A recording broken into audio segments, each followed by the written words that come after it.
Okay, I'm gonna talk about Earl Warren. Um, okay, Educational Giant Report. Earl Warren was born in Los Angeles, California on March 19, 1891, to Matt Warren, a Norwegian immigrant, and Kirsten Hernold, a Swedish immigrant. His father was a railroad employee at the Southern Pacific Railroad.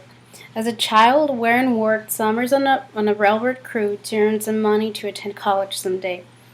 Even though he was born in Los Angeles most of his childhood, he and his family lived in Bakersfield, California. Warren's determination to be a lawyer dates to before his high school days, when he listened to criminal cases at the county courthouse. When he graduated from high school, he enrolled at the University of California at Berkeley, where he earned his BA in 1912. He majored in political science for 3 years before entering UCB School of Law. As a law student at UC Berkeley School of Law, Warren earned his JD in 1914. Um, Warren was also a member of the Board of Regents of the University of California. On May 14, Warren was admitted to the California bar. He started his career working in law offices in San Francisco and Oakland.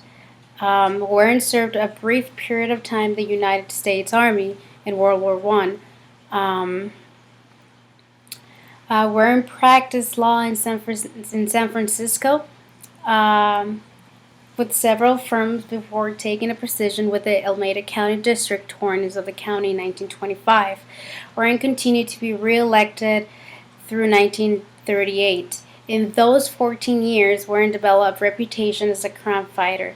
While presiding over thousands of cases ranging from murder to window breaking, he never had a conviction reversed by a higher court. Warren had a broad bipartisan support because of his interest to liberal views, even though he was a Republican.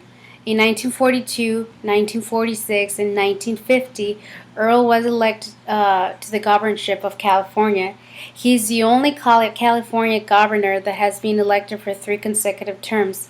Warren was the only governor in U.S. history to win an election unopposed when he won the Democratic, Republican, and Progressive primaries in 1946.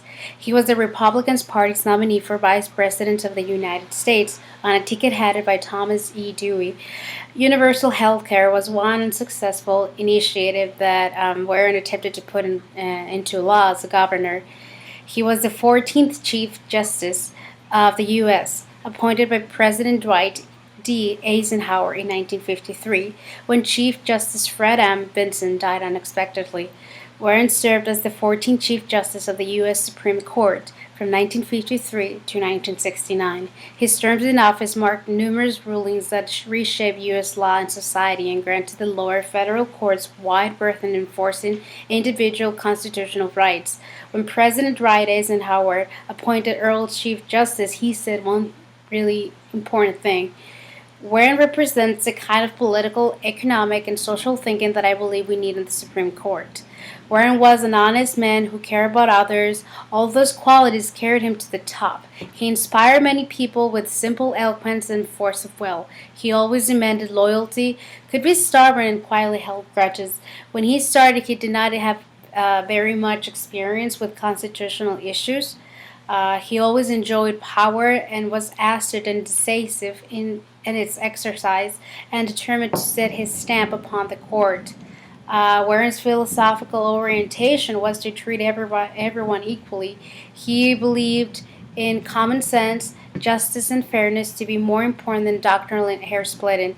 In Brown v. Board of Education, Warren displayed all of his skills. That led him to be one of the greatest Chief Justices in the nation's history. Many people consider Earl as an activism. He was committed to social justice and protection of the individual against the power of the state. The commitment to democratic procedures, to justice, to individual liberties marks the core of Warren's law. He was not anti-government or anti-law enforcement, but he believed that the Constitution prohibits the government from acting unfairly against the individual.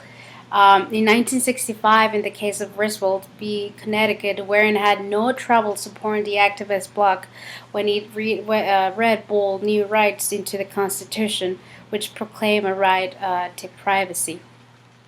Warren achieved numerous of significant accomplishments. One accomplishment that I would like to talk about is Brown v. Board of Education.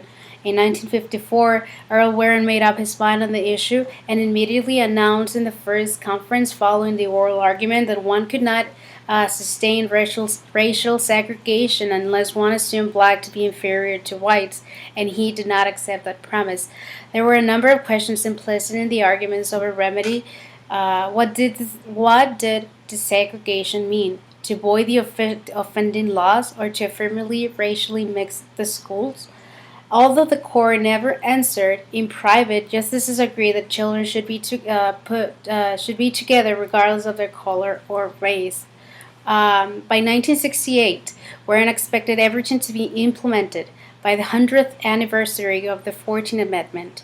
The justices did not focus on what the right answers to the various questions were, rather, they focused on what they promised to work. For all its difficulties and weaknesses, Brown is one of the handfuls of supreme decisions that has significantly moved the U.S. closer to its true ideals. By the late 1960s and early 1970s, the civil rights movement fostered confrontations involving students, demonstrators, troublemaker, police, lawyers, and federal troops. President Lyndon B. Johnson signed the 1964 Civil Rights Act in response to the organized pressure of the leaders of the civil rights movement, most prominently Martin Luther King Jr. Can one observe a clear change in the reporting of the racial makeup of formerly segregated schools? According to Warren, since black schools were illegally segregated and thereby rendered inferior, the law failed to mainstream and normalize black children to the American society. Warren caricatured African Americans as individuals victimized by law. Earl Warren retired in 1969 and died on July 9, 1974, in Washington, D.C. In 1974, Earl Warren College was founded in a ceremony attended by Thurgood Marshall, a member of the Warren Court. Every year, Warren College commemorates the groundbreaking achievements of the popular California governor and Chief Justice of the U.S. Supreme Court. After Brown, the United States made great strides toward opening the doors of education to all students. In Brown, the court dealt directly with segregation and ruled that even if tangible factors like facilities, teachers, and supplies were equal, separation itself was a violation of the Equal Protection Clause of the 14th Amendment.